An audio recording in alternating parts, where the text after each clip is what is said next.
تمہیں بھی تو بڑے بدبختی بڑے ہے، کالے منہ کا بھی ہوگا، اس طرح کا بھی ہوگا، لوگ تو گنہگار بھی ہوں گے نا، نیک بھی ہوں گے، کس طرح پہچان ہوگی؟ حضور صلی اللہ علیہ وسلم نے فرمایا بہت زیادہ گھوڑے ہوں گے ایک جگہ پہ، بہت زیادہ، اور اس میں کچھ مخصوص گھوڑے اس طرح کا ہوں گے کہ اس کا کلر ایک ہوگا، اور اس کی جو چاروں پاؤں ہے نا، چاروں پاؤں وہ بھی سفید ہو، اور اس کا جو ہاتھ ہے وہ بھی سفید ہو۔ کیا لوگ اپنا وہ گھوڑے پہچانے گا؟ صحابہ کرام نے فرمایا یا رسول اللہ پہچانے گا؟ انہوں نے کہا سب لوگوں کے درمیان میں میری امتی اس طرح نمودار ہوگی۔ تو اگر آپ کا یونٹ بن جائے کہ روزانہ آپ کا درود ادھر پہنچتا رہے،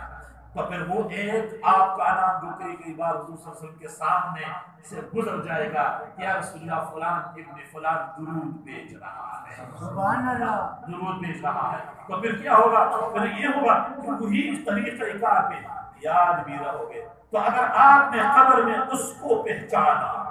اگر قبر میں اس کو پہچانا، پہچان کا امام قرطبی کے قول کے مطابق وہ تذکرہ میں فرماتا ہے کہ وہ یا پہچاننے کا طریقہ یہ ہے کہ بس ادھر سنت پر عمل کرو،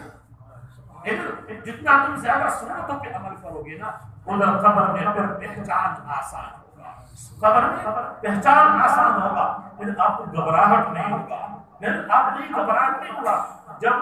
اس رخ اللہ کو دیکھو گے تو تم پھول اٹھ جاؤ گے، یہ خدا کا عبد بھی ہے، بندہ بھی ہے، اور خدا کا نبی اور پیغمبر بھی ہے، تو پھر پہچان ہوگا، تو ہم ادھر بھی اس کی رحمت للعالمین ہونے کا ہم فائدہ اٹھا دیں گے انشاءاللہ۔ تو عجیب رحمت للعالمین ہے، بس اللہ تبارک و تعالیٰ نے نہ ان جیسے کبھی پیدا کیا تھا اور نہ ان جیسا کوئی اس نے پیدا کر دیا ہے۔ بس ایک بی بی مبارکہ ہے، اس نے فرمایا کہ میں نے حضور صلی اللہ علیہ وسلم کے ساتھ حج کیا، ایک بی بی مبارکہ ہے، اس نے فرمایا میں نے حضور صلی اللہ علیہ وسلم کے ساتھ حج کیا۔ کسی نے پوچھا تو پھر صفی لگا، اس کا صفت تو ہمارے لیے کر دو، کس طرح کا تھے؟ انہوں نے کہا بیٹا جب تم دیکھتے تھے اس طرح لگتا تھا جیسا ابھی سورج نکل گیا، بس شخص سے کہو کہ بس سورج ابھی نکل گیا۔ یا ایک صحابی ہے، اس صحابی کے لیے کسی نے عرض کیا،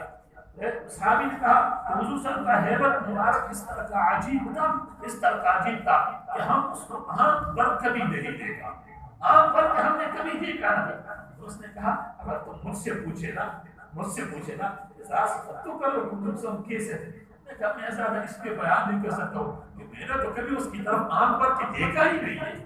اس کا ہیبت، اس کا عظمت، جلال اتنا عجیب تھا نا، وہ رحمت للعالمین ہے۔ بس اللہ تبارک و تعالیٰ نے اس کو ظاہری حسن، باطنی حسن عجیب دیا تھا۔ الحمدللہ ہم اس کا امتی بن گئے، ہم اس کی امتی بنے ہوئے ہیں۔ یہ چھوٹا سا بات نہیں، بہت بڑا بات ہے، بس ذرا لنک ہونا چاہیے، ذرا تعلق ہونا چاہیے، ذرا تعلق وابستہ رکھو، ذرا اس کے ساتھ ایک تعلق رکھو، اپنی آپ کو ذرا اس طرح نہ کر دو کہ آپ کا تعلق خدا نخواستہ ٹوٹا ہے، اس طرح نہ کر دو، کچھ تعلق ساتھ رکھو، کچھ وابستگی ساتھ رکھو، تاکہ قیامت کے دن آپ کا پہچان بھی موجود ہو اور تیرا قبر کے اندر آپ نے اس کو پہچانے اور قیامت کے دن وہ آپ کو پہچان سکے۔ یہ ضروری ہوتا ہے، تھوڑا لنک ہونا چاہیے، تھوڑا تعلق ہونا چاہیے، اور حضور صلی اللہ علیہ وسلم آپ کو چھوڑے گا نہیں ہے، قیامت کے دن چھوڑے گا نہیں ہے، شفاعت تو کرے گا، لیکن مسئلہ یہ خدا نخواستہ